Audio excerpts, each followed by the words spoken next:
दोस्तों आज मैं एक और जर्मनी के हिस्टोरिकल टाउन में हूँ और टाउन का नाम है वूपरताल। और मैं जो यूपरताल है ये जगह है वो जहाँ फ्रेडरिक एंजल जो है उनका घर था। ये देखिए, ये जो सामने घर दिख रहा है और जिस घर में मैं खड़ा हुआ हूँ ये फ्रेडरिक एंजल का घर था। और फ्रेडरिक एंजल के यहाँ 5 घर थे, इंक्लूडिंग शायद ये भी उन्हीं की फैमिली से हो, सामने जो घर है।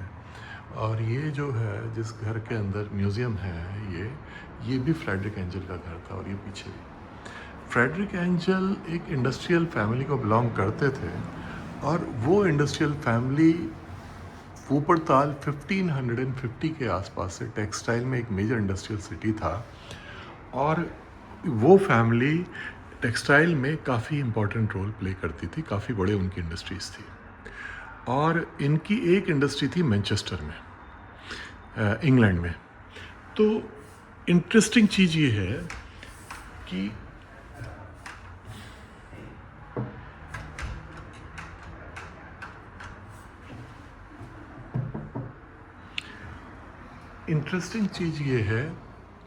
कि ये फ्रेडरिक एंजल जो है दोस्त थे कार्ल मार्क्स के। और पहली बार ये लोग मिले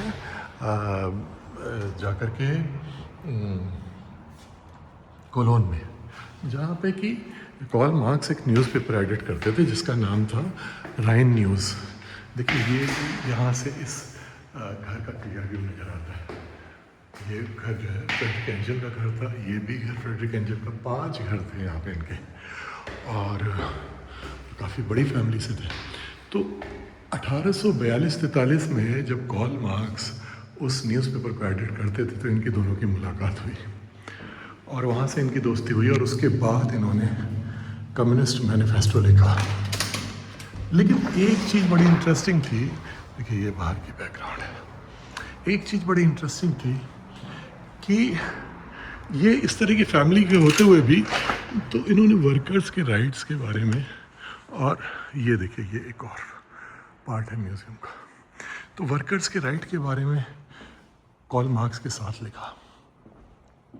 और ये चीज़ जो सीखने के लिए भी कार्ल मार्क्स को मिली और समझने के लिए, तो वो उसमें काफ़ी हद तक जो रोल था वो फ्रेडरिक एंजल का था।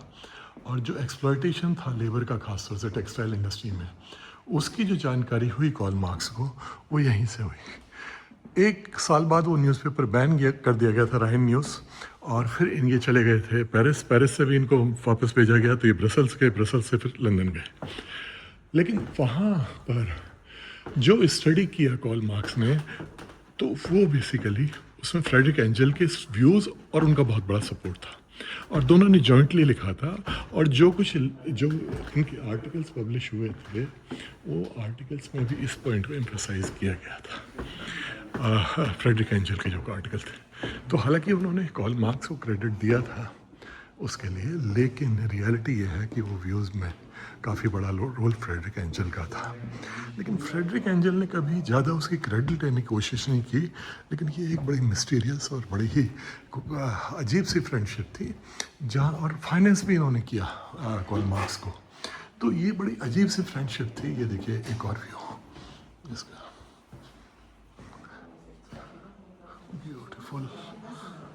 तो वो बेसिकली ये यहाँ पे क्या है कि ये इन्होंने इंडस्ट्रियल म्यूज़ियम भी बना दिया है और फ्रेडरिक एंजल का भी म्यूज़ियम बना दिया है।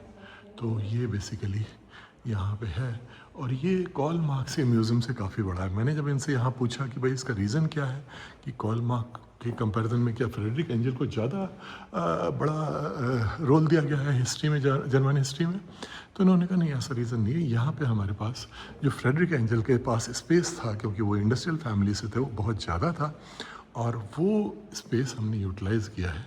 तो ये देखिए उनका सब कुछ यहाँ इंडस्ट्रियल प्रोडक्शन और बेसिकली उस फैमिली के बारे में पूरा ये इसमें दिखाया गया है। Thank you.